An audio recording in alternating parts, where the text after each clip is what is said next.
Holding Alice with you here, bringing you My Hero Academia manga review. This is chapter 216, titled The Final Results of Class A versus Class B.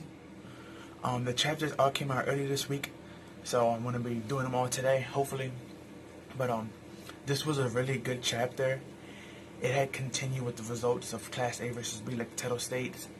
And basically, Deku's Class A, got a perfect victory. It was 4-0. Which means in the overall, Class A won over Class B in this final tournament. And Class B was very upset about it because they really trained hard and they had to come up with really good strategy, and all of them got broken quirks that they know how to use well. And I have to admit, I like Class B a lot better now.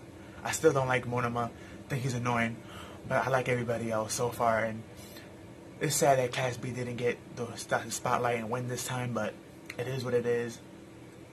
But we did get a part of the chapter after, the teacher was congratulating the students and tell them who won and the results, and we get to see how the students feel about it. We get all the students that competed in the last tournament, the main ones really, Uraraka, Deku, Shinzo, and them and their team. They move up in the front and they questioning them like they did with the other teammates, saying how they feel about the test and stuff, and giving them their final pluses and okays and stuff. Because remember, even though this is a team battle, you still gain individual grade points for certain actions you take and things that you do. And we had Mina pick on Mineta, saying what he did to me, he should get negative points, and Mineta was in the background complaining, "Hey, I saved y'all," and stuff like that. And we also had Mina poke and tease at Uraraka, saying when Deku was in trouble, you rushed over there very quickly and you even jumped at him and hugged him real tight. And like she started blushing on Uraraka, and she's like, "Well, I was just trying to help a friend who's in need," and blah blah blah and stuff like that, and etc. And it was just hilarious seeing the interaction. But what made this chapter even better was what Deku was saying. Deku, because he's getting questioned by everybody. What was that black energy that came out of him that was running wild? And he needed a way to explain it to them without telling him, the secret of this quirk. And Ahmed was there really worried to see what he was going to say. So was Bakugo. And Deku, of course, as smart as he is, he came up with a good excuse, saying that this is part of my quirk, a power that just ran wild that I didn't know I have, and even I was scared of it, and I didn't want to use it until I learned to get my feelings in check and stuff. And then he started to thank Ochiro and Shinzo for the help and their action, and he started praising them, and they got happy. Uraraka was happy. Shinzo was kind of upset, and he told him, "I didn't do this for you or to help Uraraka. I wanted to actually fight you one-on-one in my rematch and win." And that's when Ozawa got up and took him by his, because he has rope around his neck as well, and he took them and he strangled him. And he was like, "You should be proud of what you did because you got far on your own skills and abilities and stuff."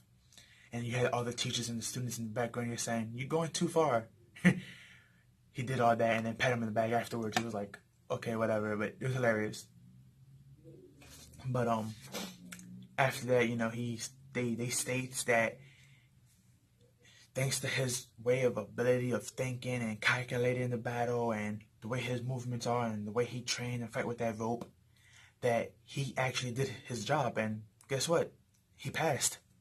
He's actually going to be moved up to the hero course. The thing is, though, the teachers did state that even though they're going to move him to the hero course, they don't know exactly where they're going to put him.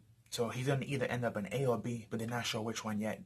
It's most likely going to be B, because if he B's in A, it's going to be kind of OP, not to mention his rivals are there, especially Deku, so I don't see him being in Class A. I see them moving him to Class B.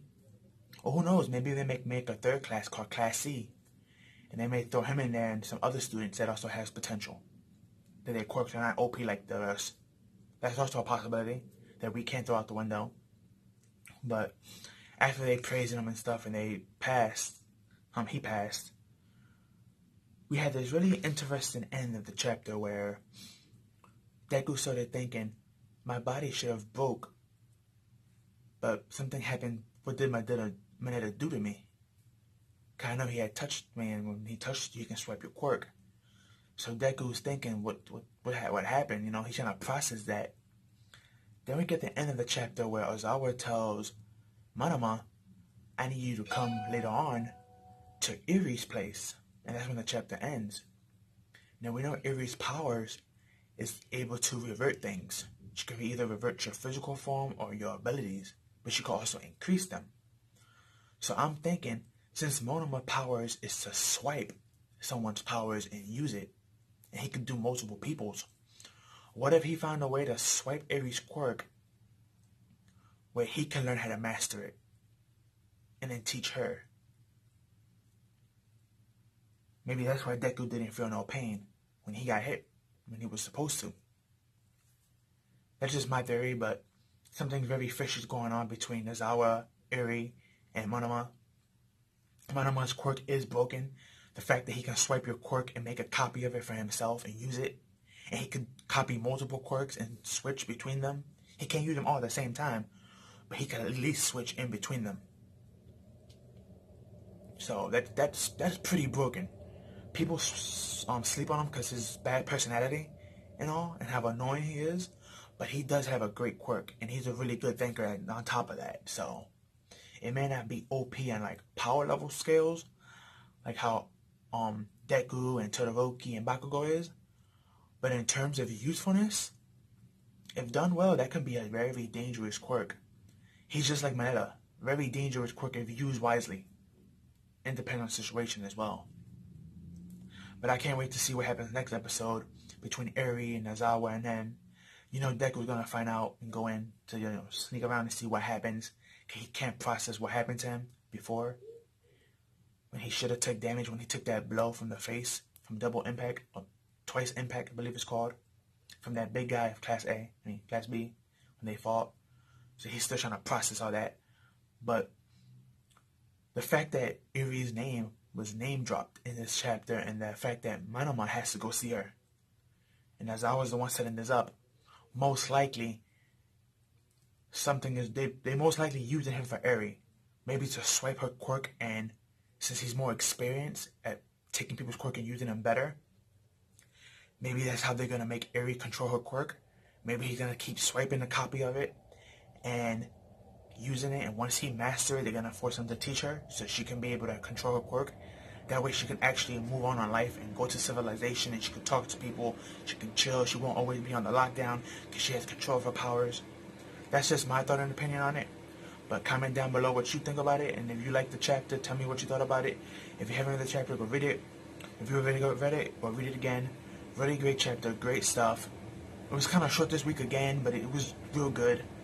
But that's all I have for you guys. Like, comment, share, subscribe, share with your family and friends. Don't forget to hit the notification bell for more, and I'll catch you in the next one. Peace out and have a good one.